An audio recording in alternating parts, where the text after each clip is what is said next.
Assalamu alaikum dear students, this is your book New Oxford Modern English book 6 and today we are going to read page number 10 of your first lesson निको बॉबिनस। Previously हमने ये पढ़ा कि किस तरह से निको बॉबिनस और इसकी दोस्त रोज़ी लैंड ऑफ ड्रैगन्स की तलाश में निकलते हैं। रास्ते में उनकी सप्लाईज वेस्ट हो जाती हैं। अब एक जगह पे जहाँ पे उनकी सप्लाईज वेस्ट होती हैं वहाँ पे एक बाग होता है। तो निको बॉबिनस को एक दरख्त पे सेब नज़र आते हैं। वो अपनी दोस्त से कहता है कि मैं बाग से सेब तोड़ता हूँ। अब सेब तोड़ने के लिए वो बाग की दीवार पे चढ़ता है और बाग के अंदर गिर जाता है। वहाँ का कीपर उसको पकड़ने की कोशिश करता है। उससे बचने के लिए वो भागता हुआ एक शेड में छुप जाता है और वहाँ पे एक रोलर को हटाता है तो उसके नीचे उसको ट्रैप डोर मिलता है।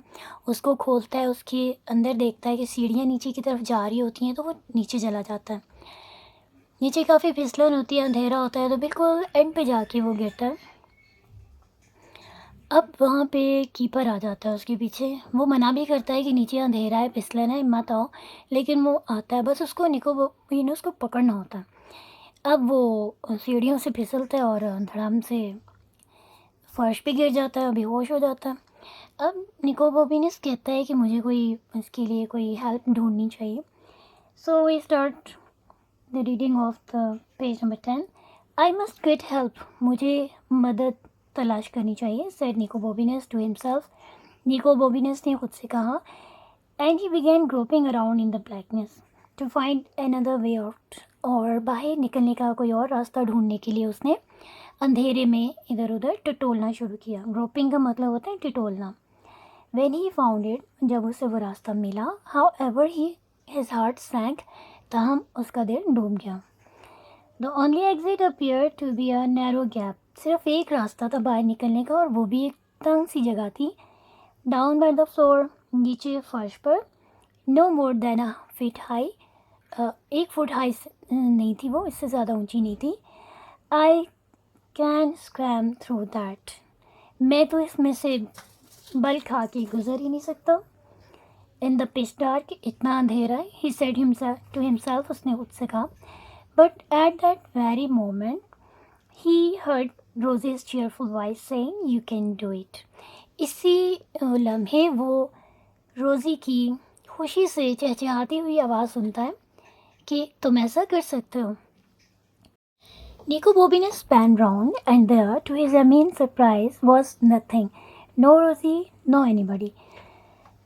निको बोबिनस वापस पलटा, उसने देखा और उसे बहुत हैरत हुई। वहाँ पे कुछ भी नहीं था, ना तो रोज़ी थी और ना ही कोई और था। But I don't know if it leads anywhere, लेकिन मुझे नहीं पता कि ये रास्ता कहीं जाता भी है। He said to the voice in his head, अब उसको पता चल गया कि रोज़ी की आवाज़ उसके जहन में है। तो उसने अपनी उस आवाज़ से कहा जो उसको आई थी, and it's such a tight squeeze, और ये इतनी तंग जगह है, आई माइट गेट स्टक, मैं फंस भी सकता हूँ। He didn't hear Rosie's voice again, अब उसको दोबारा रोज़ी की आवाज़ नहीं आई। But he knew what it would have said, लेकिन उसको पता था कि उसने क्या कहा होगा। And that was how he found himself wriggling down a narrow passage of stone in the pitch dark। और क्या हुआ, थोड़ी देर बाद वो उसी अंधेरे में, उसी तंग से रास्ते से अपनी बॉडी को रिगल करता हुआ, रिगल का मतलब होता है जैसे ट्विस्ट करते हैं, बॉडी को दाएं बाएं हिलाते हैं, दाएं बाएं मूव करता हुआ वो उस तंग से रास्ते से गुजर रहा था। ही स्क्वैम्ड, उसने अपने आप को इधर उधर घुमाया फिराया, बॉडी को ट्विस्ट किया। And he wriggled there in the black for a long long time, और बहुत देर तक अपने आप को घसीटता हुआ, अपने आप को मोड़ता हुआ, बल खाता हुआ उस रास्ते से गुजरता रहा। एंड द टनल गॉट नैरोर, और जो सुरंग थी नैरोर होती गई, मतलब तंग से तंग होती गई। Until he could hardly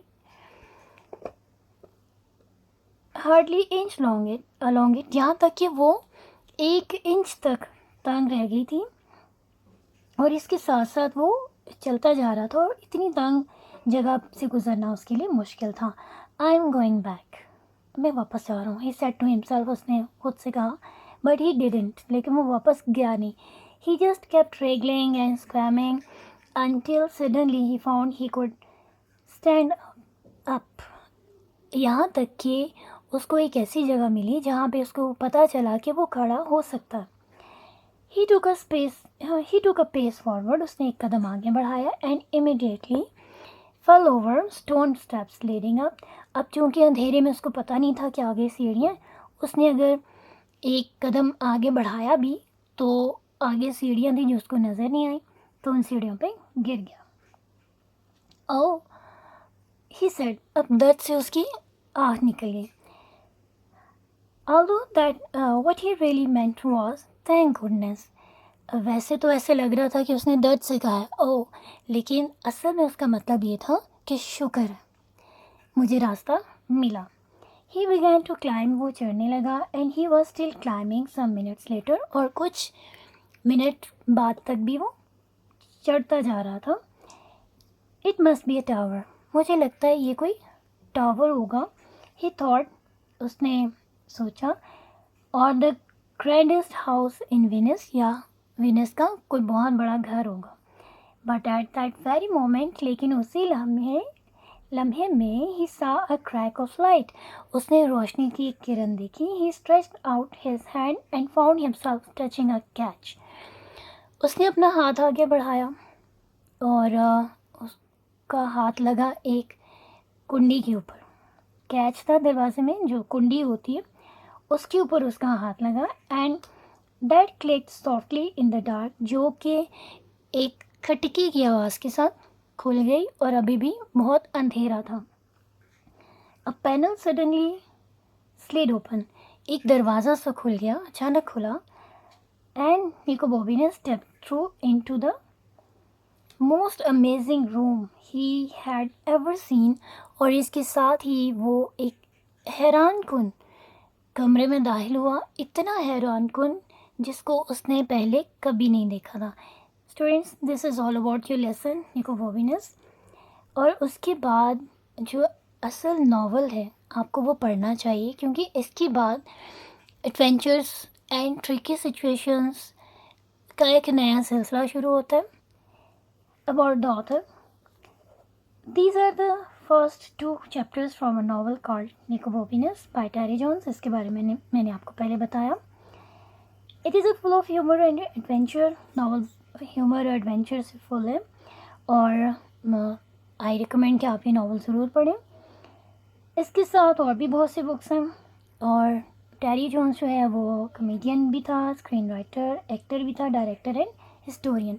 so this is all about your lesson Nico Bobines, and at the end we have got the introduction of the writer of this novel. Thank you so much.